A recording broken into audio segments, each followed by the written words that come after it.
环球大战线深入世界最前线，全球各地观众朋友，大家好，我是叶思命。我们欢迎前资深外交官介文琪介大使。思命好，各位朋友大家好。时事评论员王尚志尚志哥。思命好，观众朋友大家好。资深媒体人彭华干干哥。思命好，大家好。好，观众朋友，今天节目一开始持续关心在中日的这一场外交上面的争议，导致日本现在的外交是连环失血。中日关系今天我们会关心到是否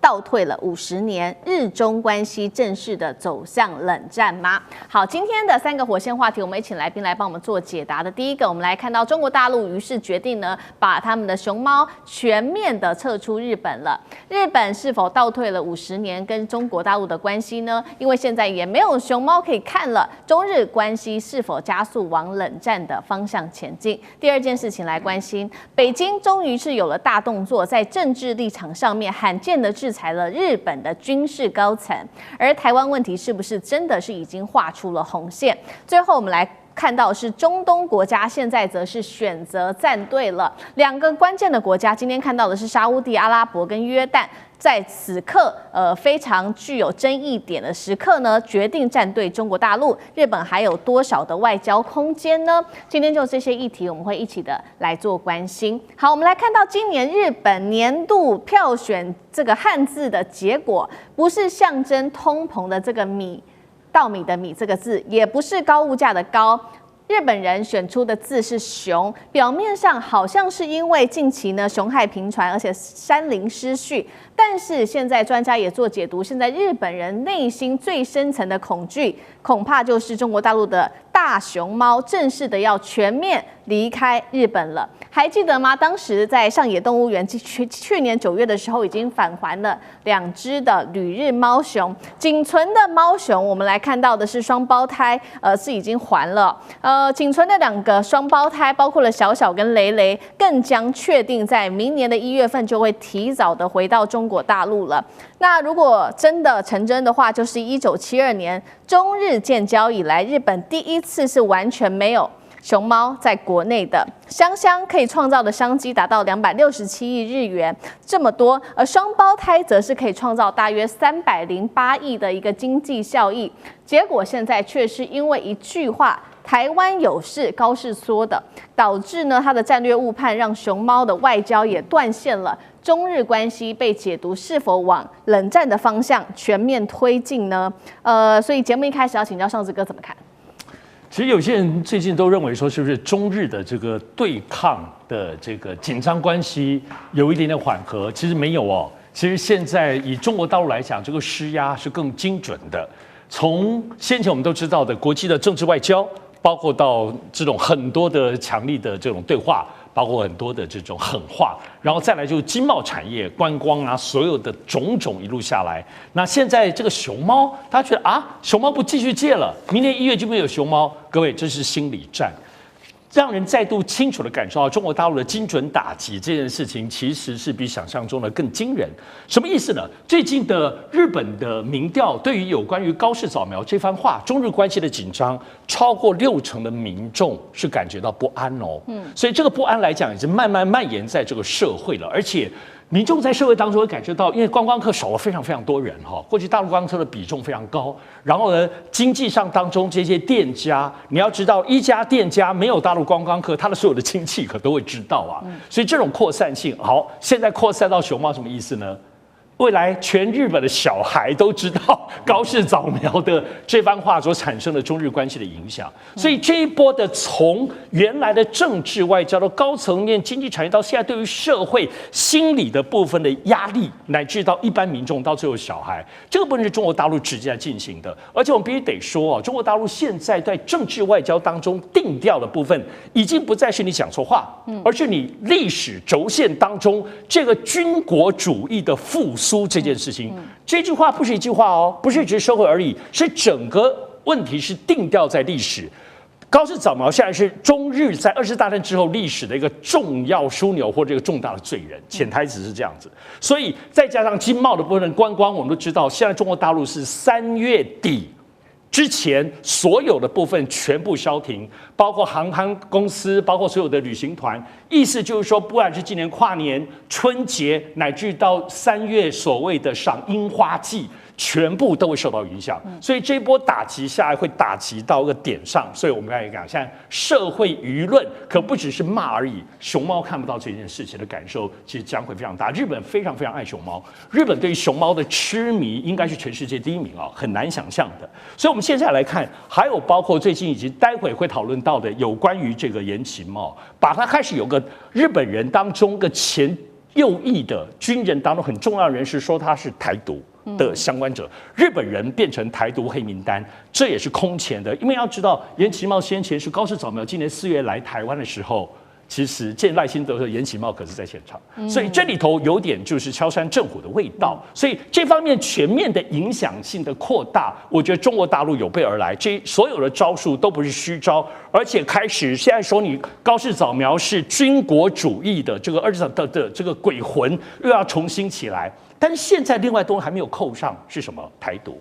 也就是说，现在台独这件事情对于中国大陆又是另外一个很重要，一个是外国势力介入嘛，另外一部分就是台独。所以虽然没有直指你高市早苗跟台独的挂钩，但是对于你们所谓的右翼的这些军国主义分子当中，很具代表性，而且跟你其实走得蛮近的一个很有影响力的军人，前军人已经说他是台独的同路人。所以这样子的绵密出招，并没有显示中国大陆开始放软，或者是有各方面。当然，我讲日本方面其实也并没有在，就是他们就是蜷缩在那个地方等中国大陆对付。我今天想到日本外务省在国内有3000人，海外3600人，这一阵子是所有你能想象到的，因为他们要拉联盟。除了美国之外，高市早苗说他要去见川普，或者明年1月可以见到川普，达沃斯论坛他都要见。就他会这样讲，表示川普没有要见他，所以他才喊话。除此之外，我刚刚讲外务省到处 G7 对法国也好，对欧洲其他的国家也好，都想尽办法在沟通电话本人去，希望他们能够跟日本站在一起，就这件事情上都能够挺日本。但是看得出来，欧美国家现在绝大多数都保持冷眼旁观。所以刚刚讲中国继续绵密的施压到细节，但日本也想尽办法在全球希望能够找到结盟，但看起来日本的做法是没有具体的实效的。好，确实，现在中国大陆对于日本有祭出了非常多的招数，除了警告他日本军国主义的复苏，同时也针对刚刚特别提到的台独的问题。这位刚刚上次哥帮我们特别提到的是日本前统合幕僚长岩崎茂，现在确定了大陆方面外交部公布的说会禁止他入境，因为理由是他勾结台独势力，严重干涉了中国大陆的内政。那这其实是近年来比较罕见的，大陆直接对日本的军事高层直接做出的制裁。当然了，我们来看到2位是立刻出来缓颊，包括了日本的外相，他说尊重中日联合声明，理解中国对台立场。高市早苗也出来补充说，日本政府希望对话和平解决台湾问题，现在好像也成为了一个重要的焦点。大使怎么看？其实中国大陆在这个11月7号啊，这个高市早苗有关涉台的错误言论发出了以后，中国大陆要求高市早苗做的几件事，我当时就认为是标准很高的。第一个就是撤回错误言论，第二个就是认错纠偏。那这几点其实就是我认为已经准备跟高市早苗跟他的右派的这个政团啊，做一次长期的一次对决了。长期的对决，所以这个中间你可以感觉说，中国大陆对日本的这个所谓的反应方式啊，就是对于这个高市早苗的反应方式，那是很有节奏的，一步一步的走，一步一步的走。那中间高市早苗在不管是从美国来的压力，或者中国大陆的压力，甚至内部的一些压力之下，他也做了几次发言。可是呢，第一次引用了这个旧金山合约，那是提油救火，让中国大陆更感冒。那后来他改用所谓的波茨坦宣言，也用到了这个1972年的中日建交的这个联合声明啊。那可是他没有提到说，他是确认了日本承认尊重并了解台湾是中华人民共和国不可分割的一个地方，而且立场没有改变。对，那可是呢，这一点的话，并没有提到他说台湾有事他日本就要怎么？这是日本的危机存亡事态，他就要动用集体自卫权，这部分他没有讲。台湾的地位问题本来就日本政府就已经1972年就讲得非常清楚了，对。那只是说他在重申而已，可是他没有收回他前面错误言论。所以这个问题就没有解决，没有解决。中国大陆事实上对日本的做法化是在逐步的增压，现在一步来。最近有关的中日韩三边的这个部长级的会议啊，现在也都压的气氛非常的低。然后另外一方面，这个刚刚讲到熊猫的问题，大概是没有了。然后再接下来还有什么呢？还有就是说，最近中国大陆也通知在日的中国大陆公民啊，要重新就是说整理一下这些在日本的侨民身份要登记。然后呢，而且暗示就是说这些中日关系可能长期上是往负面的方向发展。那这是一个应变措施，如果发生什么这种意外或者说说紧急事件的话，那中国大陆为了保侨护侨那么他要有很多怎么讲？他有很多动作，所以他先做了一个整个清查，所以这些都变成就是说，其实中国大陆对日本来讲的话，我觉得这一次不是一次这个很短暂，或者说一次规模很小的一次对日本的一次回击，我认为是一种全面性。而且是长期的，那目标呢，就是要跟日本的军国主义崛起这个趋势来进行长期的斗争。那这里面的话，外交手段已经使用了，另外一方面就是军事手段也使用了，另外还有社会手段，还有就是经贸的手段，这些慢慢都在成型当中。所以呢，日本事实上是不会轻易收回他的高市长不会收回他的言论的。日本走军国主义的这个方向也不会改的，所以就变成就是说，这个是一场长期的斗争跟较劲。那这个过程中，我想以现在中国大陆的国力还有手上的筹码，它基本上会用一种全面性的降低跟日本的关系，来不要去帮助日本这个国家的国力。还有呢，它的经济实力、它的外交、它的军事实力这个在长期逐渐往上成长，它是要基本上是要抑制日本的这个军国主义抬头的这整个大方向的以整体的发展。所以我觉得今天就是说，如果说还要期望中日关系在短期内或者说1-2年内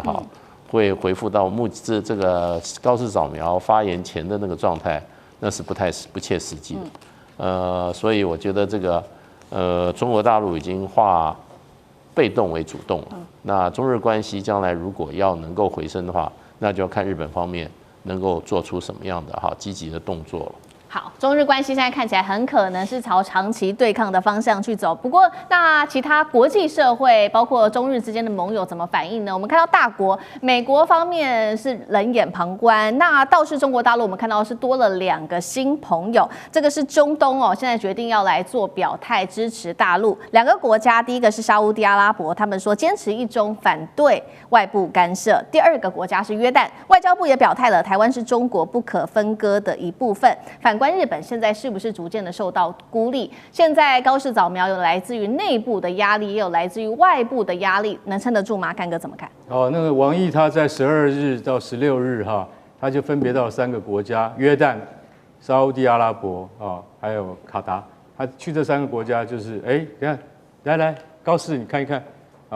你这个台湾有事论这件事情呢，我来跟其他的国家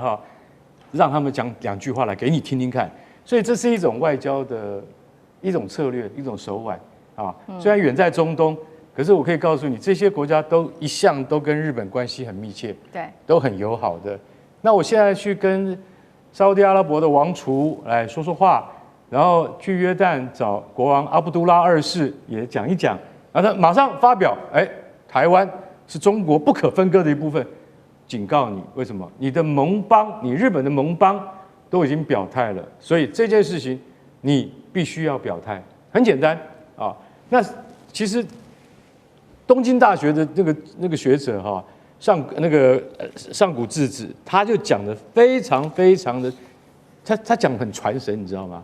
他在一个外国记者中心发表演讲，他说，你知道日本人最不擅长表达的。就是把自己心里的想法讲出来，最不擅长就是这样。他说，我跟你讲，高市他已经讲了这么多遍哈，我们不能对台湾问题有任何立场。你这样讲是得不到中国的这个，就是说他得不到共鸣，他不会认为说，其实你已经反省，你已经后悔，你已经道歉了。其实中国老实讲，只是要你放软啊，承认你对于台湾论述的不正确。台湾地位是早就已经确定的。其实这个在不管什么合约里面，台湾的在中国的关系之间，它就是中国的一部分嘛，这没有什么好多说的。那东京大学教授就认为说，你连这个都讲不清楚啊，高市早苗，你虽然讲不清楚，我跟你讲，反映在什么？刚刚上次有讲到的，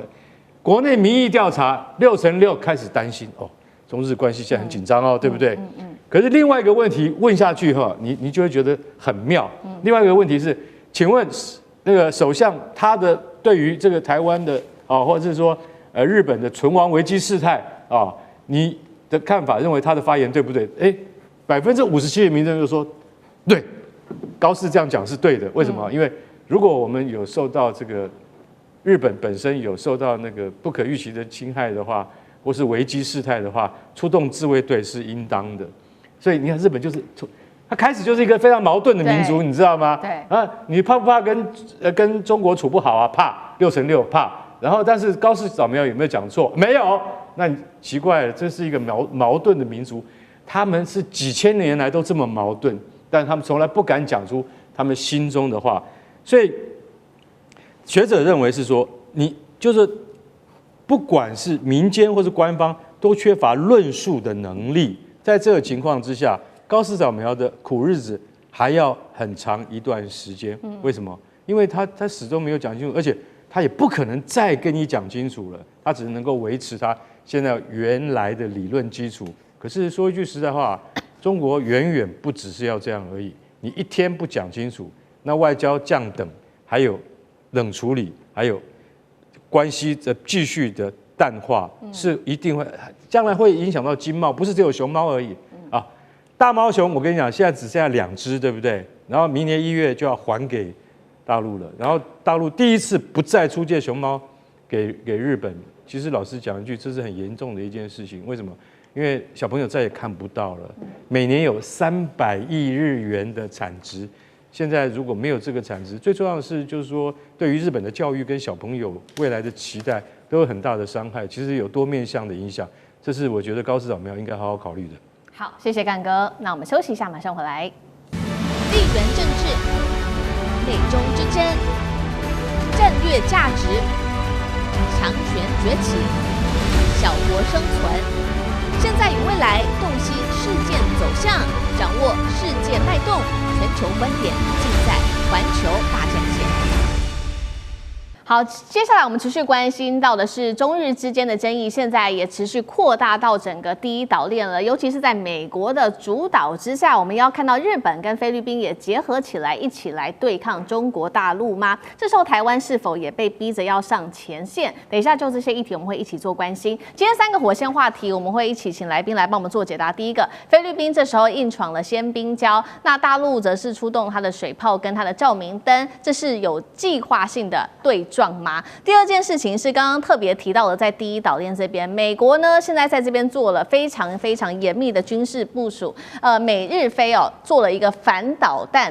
舰导弹的一个部署，特别是在第一岛链这边要一起来联手对抗大陆。等一下会一起来看第一岛链的飞弹网是真的能够封锁中国大陆吗？还是把南海推向更危险的战争边缘呢？最后，我们今天也会来关心到的是，台湾现在说呢，被美国要求要出钱去升级菲律宾的基地，是买安全还是被拉去当第一岛链的提款机啊？这些议题今天都会请来宾来帮我们一起做解读。赶快来看到，现在在南海中菲之间再度爆发了全面性的冲突。首先，菲律宾指控他说呢，24艘的菲国渔船在鲜冰礁的附近遭到了大陆的海警船发射水炮做攻击，一共造成3名的渔民受伤，还有这当中有2艘的渔船严重的受到了破坏哦。那么中国外交部于是呢，就是立刻发出了声明，特别去反控说，菲律宾才是组织了大量的渔船在这边有计划性的滋事并且挑衅，组织还包括了这个冲撞鲜滨礁的碛湖等等。在大陆的多次警告之下，仍然是不离开，甚至他们中方还说菲律宾的人员持刀威胁海警。好，冲突不是只是我们看到在海上而已，我们来看到空中。空中的话，我们看到是同一时间，菲律宾一架巡逻机也抵近了主碧礁的上空。那中方是立刻派出他的巡逻机，发射了3枚的照明弹，那么要求才让这个菲国的军机转向。飞开了，所以节目一开始要特别来看到菲律宾这一系列的动作，是为了捕鱼，还是如中方所说的要制造事端？小马可是在这个时候，他的政治目的到底又是什么？又有哪一些利益呢？大使怎么解读？我想这个当然是菲律宾方面要借机生事，然后让在南海的冲突维持一定的频率跟一定的强度。在这个情况之下，他才可以从美国、从日本方面得到很多军事方面的援助。如果小马可是这个时候放弃了他在南海的这个所谓的骚扰的政策的话，那他可能这跟日本跟美国军方的一个连结点可能就会断掉。所以这件事情，菲律宾始终他幕后的这个总导演还是美国。那日本现在也很支持在菲律宾在南海的立场。那目标都是针对中国大陆，所以呢，我想就是说，马可斯除非他面临了更多的压力，或者说内外的这种突发的状况，我想他在南海定期、定时、定点的这样子的挑衅行为是不会停止的。那这次发生在这个鲜滨礁的部分，其实去年那个冲突的状况更大，因为去年的时候。这个鲜滨礁，因为它距离巴拉望省菲律宾的这个离岛巴拉望省大概只有75海里，是相当的近所以去年在9月的时候，那个时候事实上那有一艘这个菲律宾的海警船叫马拉鲁瓦号，事实上就停在那个沙滩那个鲜滨礁待了相当长的时间。那个时候，这个外界都判断，那可能菲律宾想制造第2个马德雷3号事件，也就是非法坐礁、坐滩。那在中国大陆后来在用这个强制的驱离，还有这种断水、断粮、断电这种方式，那么那这一艘菲律宾的海警船现在吨位相当大的，那么才在那边这个鲜滨礁待了差不多将近2个月的时间才最后被迫离开，所以鲜滨礁是一个很容易对菲律宾来讲，因为距巴拉卫岛比较近，它很容易采取动作骚扰行动的一个地方。那这次是有20艘左右的渔船，那么在这个地方非法捕鱼。那中国大陆派了海警船跟这个海上民兵前去取缔。那大陆方面的报道，就菲律宾的这个渔船拿了大概差不多有大概长刀拒绝反抗，所以中国大陆最后用这个水炮，还有这个强制驱离的才把这些非法骚扰的这个菲律宾的这个渔船给它赶走了。当然，菲律宾认为就是说这个是他们的这个领海，这个他们有权捕鱼。当然，这个是中国大陆是绝对不会接受的所以你进入到中国领域，非法进入就是驱离。那这件事的话，就是说可以证明，就是说菲律宾其实在南海的动作是不会断的。另外，在这个主碧岛上面的这个菲律宾的这个公务船的巡逻，因为主碧岛现在是中国大陆在南海的小三角部分，主碧、永暑、美济3个岛。现在都已经怎么样？原来是礁，现在都已经变岛了，大概都有差不多4平方公里大3-4平方公里大。那上面的设施非常的周全，它有这个有这些停机坪大概都有一条将近3000公尺的跑道。那还有这些停机坪还有雷达站炮塔那甚至它的这个泻湖里面还有这些大批的这些军事舰艇停在里面。那菲律宾它这个等于是入侵了中国大陆的这个领空了，所以中国大陆当然就是立刻用这个战斗机上去驱离了。对，所以我想这个在南海的争端，菲律宾是也不能说是方兴未艾，可是呢，我觉得他这个本身的决心啊，可能还没有啊美国跟日本支援他继续在这边惹事的决心来得强。所以只要菲律宾他能够得到美国跟日本的外援，那么事实上的话，我想他这种挑衅行动是有利可图的。那可以免费得到很多军事装备。对，那日本也最近要准备把一批旧的这些所谓的这些海军的舰艇2000多吨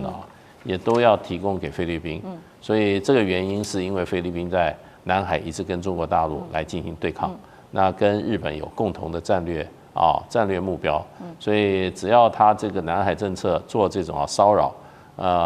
持续性，然后呢持续的强度的话进行的话，菲律宾从另外一面是可以得到很多实质的这些物资甚至金钱的资源。确实，那这一次菲律宾敢这样做之事，就是背后有这个老大哥美国的支持，还有日本的支持。那刚刚讲到说美国的支持，其实在整个第一岛链现在都已经部署了相关的一些武器这是来自于台湾国安局的最新报告。美国主导，那包括了另外的2个国家，日本跟菲律宾一起在第一岛链这边建了一个飞弹网，这个叫做第一岛链的飞弹网。我们带观众朋友先来看一下中间的这一张图因为有非常多的圈圈。我们先来看美国它部署了哪一些重要的武器。先来看提风，也就是粉红色圈圈圈起来的这个部分，是美国机动的在这边日本的山口县跟菲律宾的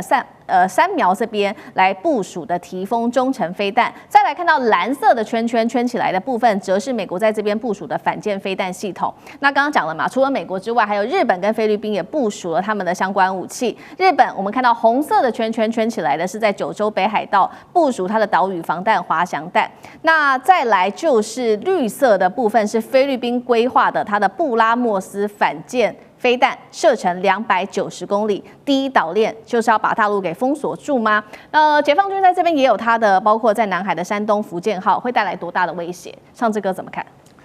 其实，在欧美的媒体里头，每次他很爱特别讲刚刚其实思敏盘点的这一些，就刚刚讲第一岛链，日本、菲律宾这边设了一些飞弹基地，讲了这些，包括你知道这种各式各样的中程飞弹武器。可是，我想对于在中国大陆来讲，思考这个问题，我不能说这是一个假议题，但是我们要从2个角度。第一个，中国大陆的防空系统，我们讲说精穷好了，这是美国的说法，中国大陆从来没有给个名字。我们先讲防空，中国大陆有多少很厉害的防空飞弹？我还是盘点一下，最厉害我们讲红旗9B，红旗9B 是200公里就打过来，它是我讲防空不是讲攻击红旗9B 200公里就把你拦截了，红旗22 100公里把你拦截了，红旗12A 40公里把你拦截了，红旗16是海军、陆军都可以布的防空体系另外红旗19。超高音速飞弹，它也这样把你拦截，更不要说还有那种小的飞奴6FK3000，还有俄罗斯制的 S300、S400。我刚才讲的防空，还没有讲到中国大陆攻击。所以这些飞弹网当中，无论你是要打中国大陆陆地，或刚刚讲你要打航空母舰，大家要了解到，我想也已经了解了。从巴基斯坦先前已经告诉我们，中国大陆是这样子：第一个，它是体系化的作战，以及多层次的防御。所以这里头防御是包括高空、包括太空都一起也就是说，你现在任何在日本、菲律宾的，你一颗飞弹攻击刚打出去，才刚发射，你的弹道的大概中国大陆就已经算好你要打到哪里了。如果你确实有攻击的意图，你不要说马上几百发把你拦截下来，一发可能就够了。然后你确定你真的要攻击的时候，中国大陆接下来就是要攻击你。如果真的菲律宾打这样的飞弹，而且它的攻击意图是很清晰跟常理，不要说1发啦，如果有2、3发的时候，中国大陆马上除了防空把你打下来之外，另外他们攻击可以马上就打你马尼拉，不要担心，不会乱炸菲律宾的人民，会马上精准的打你马尼拉的总统府跟国防部，更不要说你全菲律宾或日本的这些飞弹基地，你只要敢发射第一发，在几秒钟之内算好你的部分弹道，中国大陆就拦截了，然后马上就可以直接攻击，把你日本跟菲律宾所有的飞弹基地全把你炸光光啊！我现在并不是在哈拉，我们都知道南海地区对中国大陆来讲，因为南海疆界都处在守势，没有继续扩张，就黄岩岛。现在这边当然有很多争议，但你不得不说，西太平洋当中现在却是南海当中最复杂。因为在我们讲说东北整个第一岛链的东北端来讲，日本、韩国其实对中国来说有很多经贸的牵扯，都是比较谨慎。虽然日韩美的军事同盟是很清楚的，还有美军基地，但是南海地区都知道，长久以来。不要说澳洲、日本、韩国现在也都跑来南海这边来演习，包括德国、法国、欧洲的这些国家也都在这里，所以是南海的复杂程度，其实美国的所有这些爪牙跟小弟都在这里进展。所以这些东西虽然没有错，在很多角力，但中国大陆现在的手势当中，也并没有尽显他们真正包括这边提到的这些飞弹的武器系统。再讲一遍。防空就那么多了，中国大陆的攻击呢，更是难以想象，还有雷射跟电磁炮所以还有那些那个征收船，你只要一点点的动天都掌握的。所以我觉得在南海当空，你不要觉得日本、菲律宾放美国这些武器，这些小爪牙就可以耀武扬威，你只要有一点点的动作，即使你误发误射，你就要付出 N 倍的代价。那台湾呢？台湾会不会是也要跟着付出代价呢？因为现在不只是日本跟菲律宾在美国主导下部署的这些武器，现在有一个说法是台湾可能也会包括了这个是日经亚洲抛出了震撼弹，这样说，他说美国国会旗下的这个美中经济及安全检讨委员会最新报告是建议国会说你们赶快透过外国军事销售的管道，把吕宋跟巴拉望岛基地做升级，这样子的一个计划出售给台湾吧。用白话文来说，就是台湾出钱，美国承包，最后菲律宾受益。我们来看到的是，薛瑞福也直接说了，一旦做出防卫台湾的政治决定，这直接关乎美国捍卫台湾的能力。这个交易到底对台湾来说合理不合理？干哥怎么看？好，那薛瑞福，你不要讲瞎话，对不对？你现在只要确定你保证，如果台湾有事，美军驰援美军立即应援，那台湾就可以付这个钱了。你能保证吗？川普都不敢保证，你保证什么？所以我今天讲一句实在话，这些政客，拜托，这个单位还真的是华府认证的单位，它不是一般的什么智库讲的话，它是属于美国国会山庄旗下的一个机构。叫做美中经济暨安全检讨委员会。那这个单位，其实老实讲，美国有很多这种奇奇怪怪的单位啦。这个单位就是干嘛？放话，告诉你台湾，你现在要扮演什么角色？我现在在菲律宾这些基地我们美军已经花太多钱了，现在换你出。为什么我们台湾出？因为到时候台湾有事，我们才能够保证你的安全可是台湾说不对，我们帮他修理这个基地建设对不对？我们台湾出钱之后。万一真的一旦有事的时候，我们得到的是什么样的回馈？现在在白纸黑字，你要给我讲清楚，对不对？薛瑞福，你能够讲清楚吗？他竟然怎么讲？他说这对台湾很划算对不对？我可以让你们的国防 GDP 达到川普要求的5%现在你们只达到3点几而已，我们可以让你达到5%这不是很划算吗？这哪里会划算？就像我要问你薛瑞福，如果说你的儿子去帮人家设计了什么蓝图，然后人家公司赚钱，结果呢不是分给你儿子，那你会怎么样？台湾现在就面临这样的情况对不对？台湾帮菲律宾建设仓储与军事基地的维修、跑道的整备，如果这样子，我们就可以得到什么利益？你要在合约里面讲清楚。如果不能的话，你不要信口开河，因为这是什么？因为从来没有一个世界上。不会有一个国家去帮人家维修军事基地，然后给人家用，然后自己当盘子。台湾的就是我们常常讽刺别人，你是个盘子，也就是你是个250，帮人家付钱然后自己什么也没得到。台湾是这样子的蠢蛋吗？对了，台积电已经当一个蠢蛋了啦，我们要再蠢第二遍吗？这不可能的事情嘛。所以我认为说，不管菲律宾而且我可以告诉你。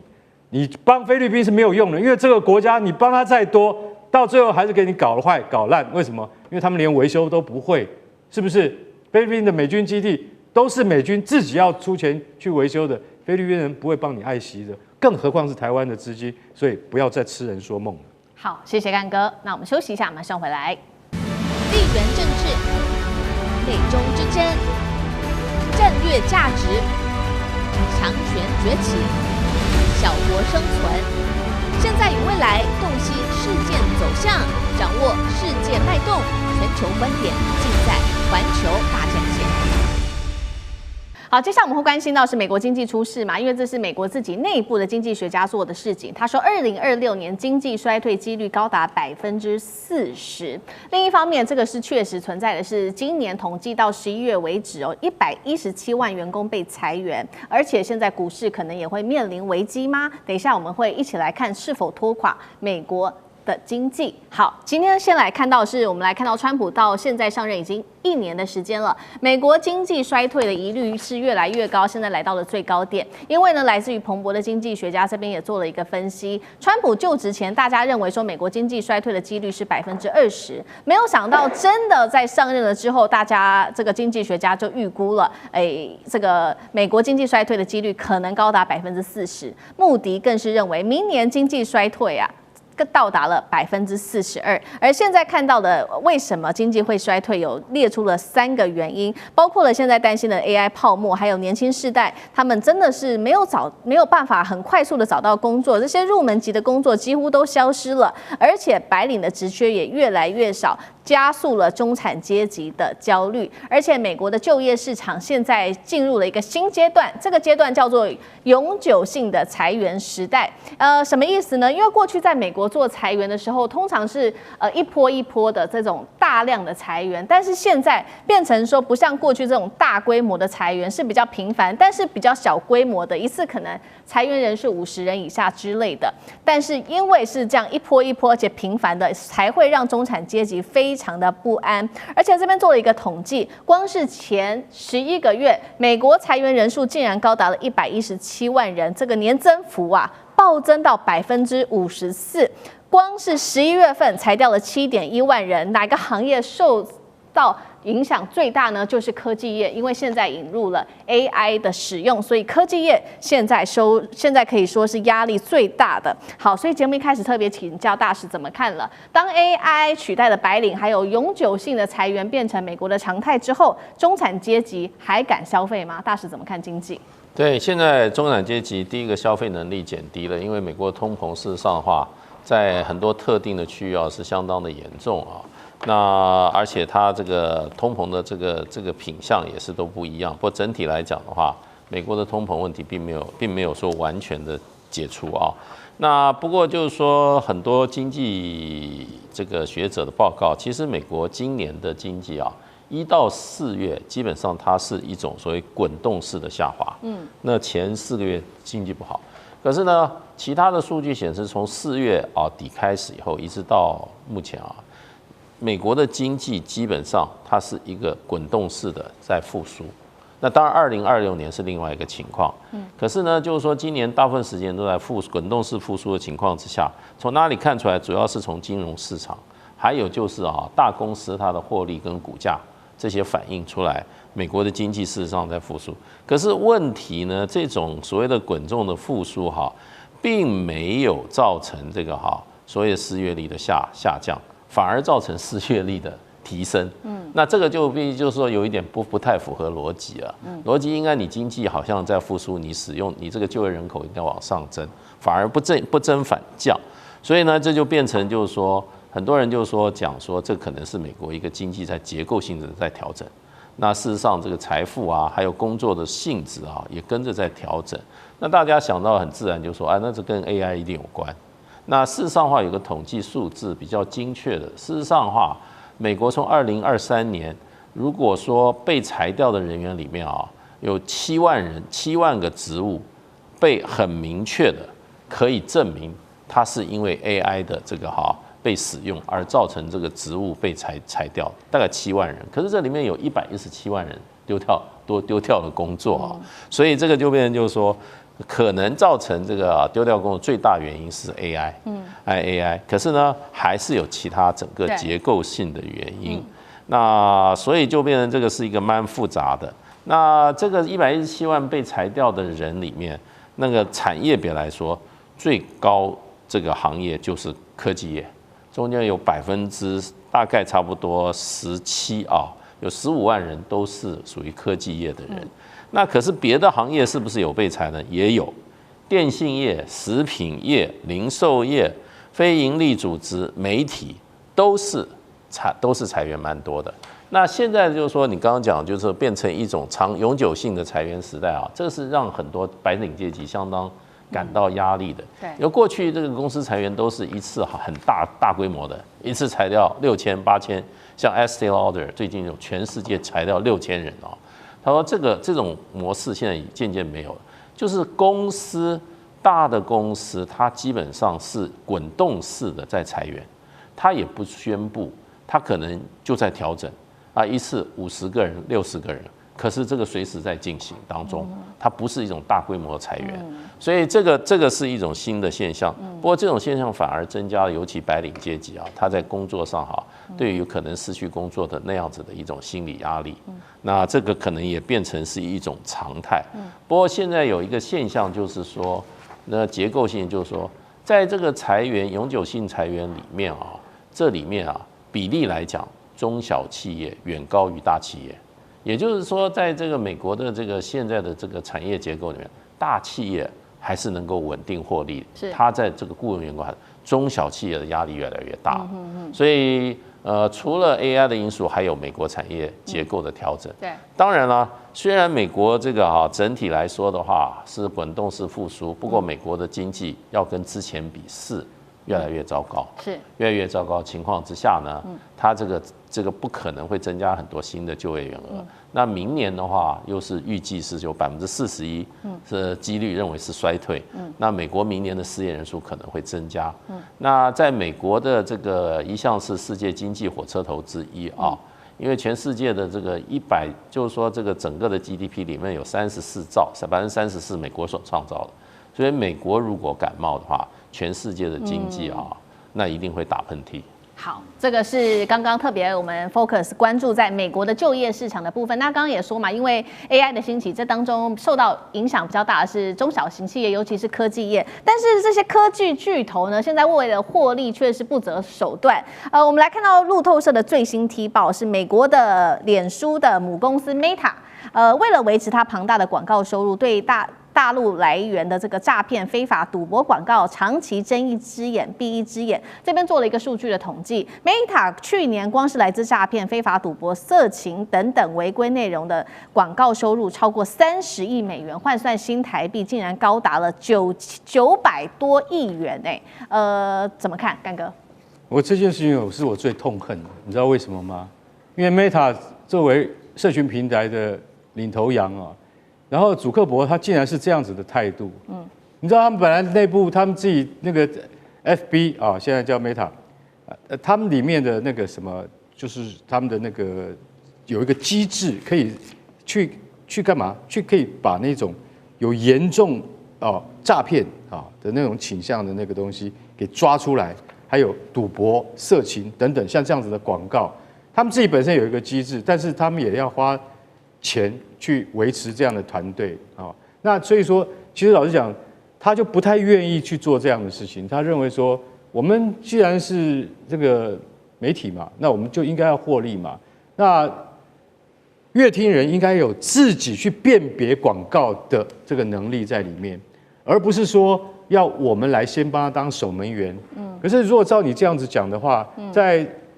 自由市场里面的一般的电视广告那是不是每一个国家每一个这个不管是欧洲或者亚洲的国家，甚至美国其实它的电视的审阅机制都一定要先排除像这一类的色情或者是赌博广告嘛，对不对？可是 Meta 根本就是全部都照收，完全都照收。那所以说，你知道他去年他竟然在诈骗广告里面，他收了30亿美金的高额利润，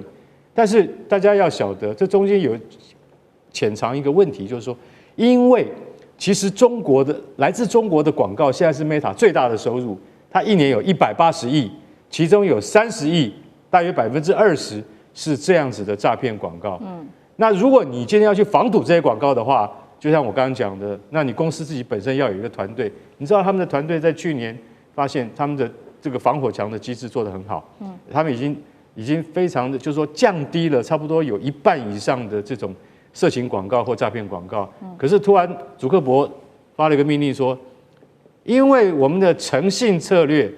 所以说我们这个现在暂停对于中国广告的稽查。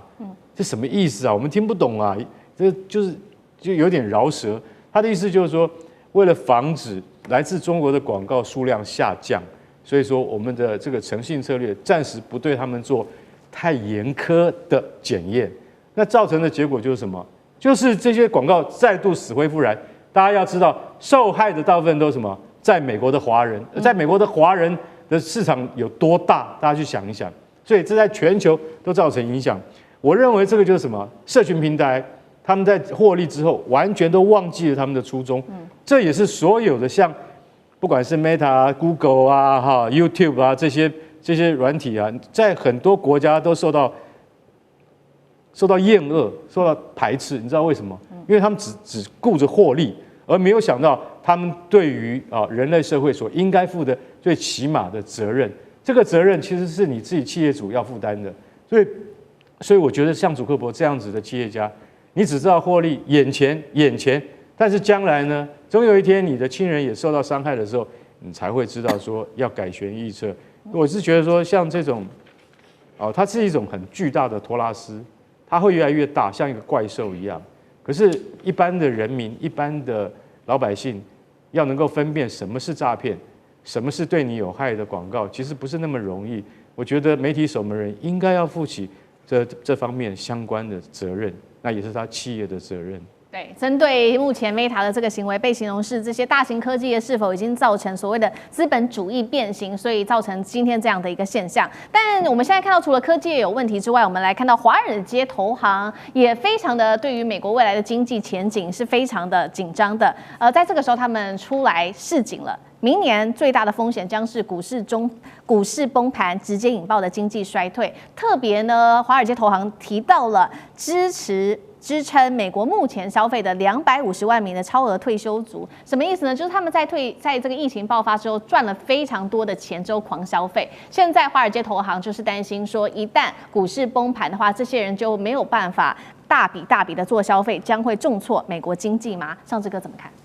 我们知道，在美国的股市，在今年年初开始，其实都被形容说很多黑天鹅的蛋，好多蛋，有大蛋有小蛋，就看哪个先孵出来哦。所以刚刚讲到底是经济衰退呢，美国政府的债务问题呢，还有包括现在 AI 是不是太集中了呢？好，无论如何，我们已经确定第三季的美股的部分是极震荡的，而且这震荡是创纪录的。为什么震荡？因为就是美股里头有好多的巨人。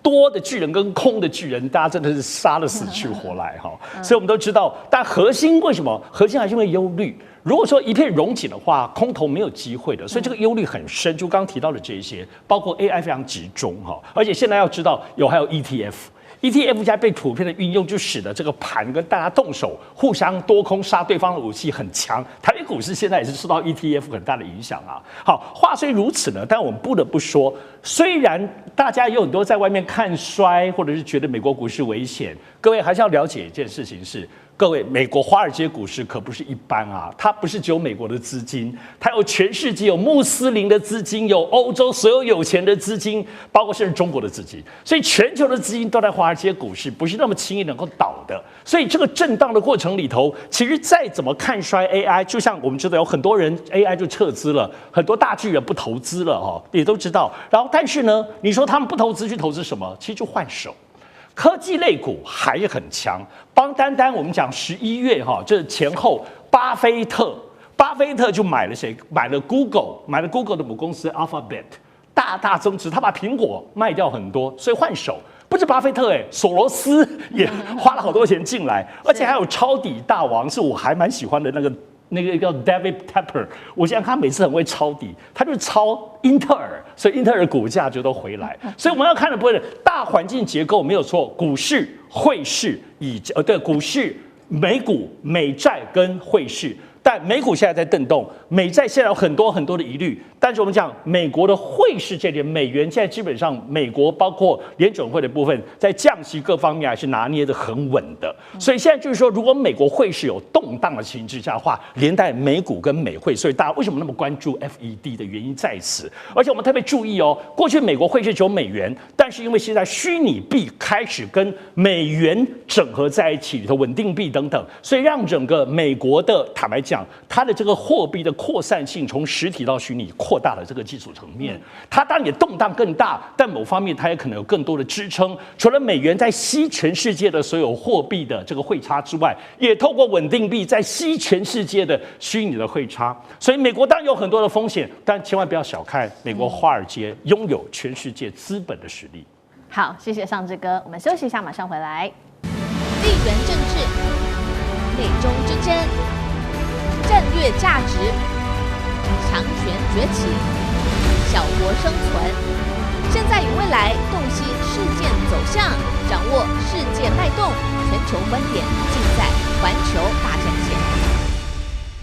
中美之间的 AI 晶片战争现在正式进入到下一个段位。今天我们来关心到的是华为的升腾950挑战5奈米等级。赶快来看到，这是华为新一代的升腾950家族，确定呢会在明年2026年初就正式的推出，会有2种主要的型号，950PR 跟950DT，而且这一次还会首度的搭配华为自行研发的 HBM 高频宽记忆体，会是大陆第一次尝试哦，在 AI 的晶片最核心刚刚提到的就是有算力，再加上记忆体的双核心上，等于是摆脱了来自于西方的供应链。制程呢有什么特别的地方？现在根据了解，会采用的就是中芯国际具有5奈米等级 N+3 节点来进行制程哦。那所以节目一开始我们特别请教尚志哥怎么看的升腾950，如果采用中芯的刚刚特别提到这个 N+3 的这个节点技术，算力表现是真的能够如他们预期的接近5奈米，甚至是更高吗？那刚刚也提到了，还会首度的加入自行开发的 HBM 记忆体，在晶片上等于是有什么样新的一个技术吗？尚志哥怎么看？哇，华为不负众望，在2025年的年底之前，终于推出他们这个升腾950系列的晶片。大家一定要了解哈，在中国大陆的晶片，所以华为现在一个是所谓半导体晶片，像手机里头那个叫半导体晶片，另外一个是 AI 晶片。所以我们现在在讨论这个升腾的华为是 AI 晶片，所以它直接打击的跟竞争的就是辉达为主的部分的市场。那这次其实全世界在关注的这个升腾950晶片，首先大家外国特别关注它究竟是 N+2 7奈米或 N+3 的技术，也就是如果这次真的能够做到 N+3 能够5奈米，而且可以稳定做那么多做那么稳的话，那就表示这个中国大陆很恐怖哦，5奈米已经非常熟了，而且表示5奈米它能够推出成熟的商品，就表示后面其他的可能3奈米、2奈米都往下攻了，都正在攻了哈。所以这是国际很关注的。但实际上就市场上关注的是，它现在这个950PR 是比较基本款，也很厉害了啦。950DT 非常非常强哈，它是每秒钟可以到4TB 的运算。晶片本身，当然我们现在拿跟辉达比吧。严格来说，跟辉达的 H200，还不要说他们的 H800 最新的 H200，其实大概只有他们的运算功率的1半多一点点。看起来是不是落后辉达？不是哦，要注意，整个华为在开发升腾晶片，可不只做这个晶片，它开发全部的系统，因为它要避开这些所有可能专利被卡脖子的地方。中国大陆最厉害的地方要注意，现在华为的 AI 晶片，首先第一个是它的封装能力，在做这个晶片有它独到之处；第二个，华为自己的通讯网络能力很强，它的晶片彼此的沟通，可是比辉达的晶片彼此沟通要更厉害。这一次也有它的光通讯的独特之处。另外第3个华为最来就是它的多晶片的架构，甚至叠来叠去。我过去在视频节目说过，它这个不能够多到最后变成是叫做 super cluster， 就是超级重级多的大的不了，连来连去，而且彼此大家都能很大的沟通。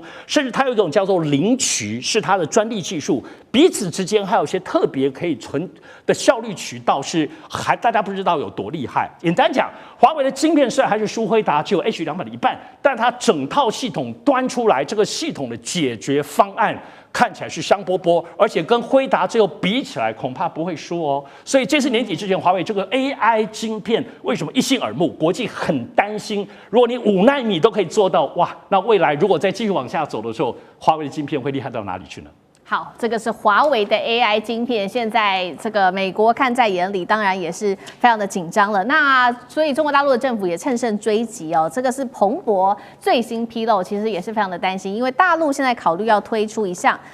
金额700亿美元，换算高达2.2兆新台币的半导体奖励计划，是目前呢全球规模最大的，而且是国家支持的半导体计划。那 AI 沙皇是这样说的，他说中国大陆先前拒买辉达的 H200，很可能就是因为有这一套扶植计划，所以他们有了底气可以做这样的决定。那路透也说了，已经中国明确的要求了，说不得采购外国的 AI 晶片，会让这些价值数十亿美元的订单来流向本土，一直到2028，国产晶片制造商的市占率就可以突破到90%。辉达危机会在眼前吗？谢老师怎么看？一定会的，因为这个不是说这个产业的竞争，这个牵涉到国家的安全跟机密保护。我跟你讲，所有的芯片它都有内部的这个有这个程式，它可以给你关掉。这个所以这个连商业的很多这些很多的重要的这个制造设备。它这个生产商，它都有内部控制的这些这个机制的，为什么呢？我有朋友做这行，他说我们东西卖出去了，结果买货的人不给钱了，不给钱的时候怎么办呢？就说你拒止付钱，对不对？你挑毛病，我把你机器关了。所以这个关别人的机器，这个是做机器人，他的基本上他就有这个能力。你如果中国大陆在芯片上都是依靠美国的话，那美国哪一天把你都关了？另外，它后门程式把你机密全部收了。所以，作为中国这么一个大国来讲，它一定芯片要自给自足的。它能不用你外国的，它绝对不用外国的。这就跟这个 GPS 一样，中国一定要搞北统系统的，不可能用你的这个导航设备的。所以，只要中国大陆能够生产出相关的设备的话，它一定不用美国的。所以NVIDIA 在中国大陆市场不会看好的，一定是慢慢被取代的。所以中国大陆在这方面国家的补贴是越来越多，补助经费。那事实上的话，这整个这个 AI 的生态这个结构，黄仁勋讲了，第一个电力，对不对？这是很重要。第二个什么？芯片，还有它的这个生态系。第三个什么？基础设施。第四个就是 AI 的大模型。第五个是什么 ？AI 的应用。中国大陆只有芯片上面稍微差一点而已现在刚刚上次讲，差不多已经跟 H200差不多1/2的能效了那很简单嘛，你算力中心你一个，我用两个可不可以？我用3个可不可以？对不对？所以就变成就是说，这个部分中国大陆一定会克服的，绝对不会在芯片上再依赖美国的芯片。好，这个是一方面，是中国大陆它在加强这个国家的支持。那另外一方面，为了迎战大陆，美国呢也有一些推出了新的他们的制造方案。这是美国的几个学界，包括了史丹佛大学等等的学校，他们联手宣布的，成功制造出了这个号称是全球首个单片式3D 基体电路，号称能带来1000倍效能的提升。核心来带观众朋友看到几个点，他说呢，可以突破传统的2D 平面设计，把记忆体跟逻辑单元是直接堆叠在同一个晶圆上面，逐渐层建构。那么用的是低温制程，避免破坏这一些底层的电路，可以形成高密度的垂直互联，提升资料传输的距离。现在说这个是首款的3D 基体电路，但是其实被爆出说大陆之前也有公开过类似的这种堆叠建合的高度相似度，到底谁比较领先？干哥怎么看？你刚刚讲的非常科技，也非常科幻的，对不对？那我跟你讲，大陆半导体产业的副理事长魏少军他就讲说，我们也能做，而且我们的做法你有听过，但是你绝对不相信，我们现在到大陆已经做到。也就是说，真正的黑科技，它用14奈米的制程搭配18奈米的DRAM记忆体人工智慧晶片，结果你知道，他说我的效能可以媲美辉达的4奈米，哇，业界都睁大眼睛，这怎么可能？14奈米跟一个18奈米结合起来可以达到4奈米。他说我是用什么方法？我是用铜对铜的高密度连接，它可以显著提高它的效率，然后它可以减少什么？减少耗损的时间，你知道 AI 寻找的那耗损的时间。那业界就说这个大概是吹牛吧？他说你认为我是吹牛吗？好，我可以告诉你，其实大陆国家在这个明年它就会推出700亿美金的预算，也就是说700亿美金那大概是一个国家，我看是 GDP 了，已经不只是国防预算了。意思是什么？意思就是萨克斯所讲的，萨克斯讲的很简单。当初是我叫川普赶快卖 H200给他，为什么？有一天华为就赶上来了。结果现在我跟你讲，我不确定。萨克斯说我现在已经不确定了，因为我发现大陆不要，或者是说他说对于这个国内企业要购买那个川普已经同意出售的 H200，他这个大陆这边会有审核机制，代表什么？代表说其实大陆他不是那么希望 H200卖过来，所以萨克斯他其实是有远见，他认为说总有一天会被大陆的华为给赶上来，给追过去。所以萨克斯他现在也很担心，他跟黄仁勋是一样的，他们都是有远见，他们会害怕。所以你现在看看到底将来会怎么样？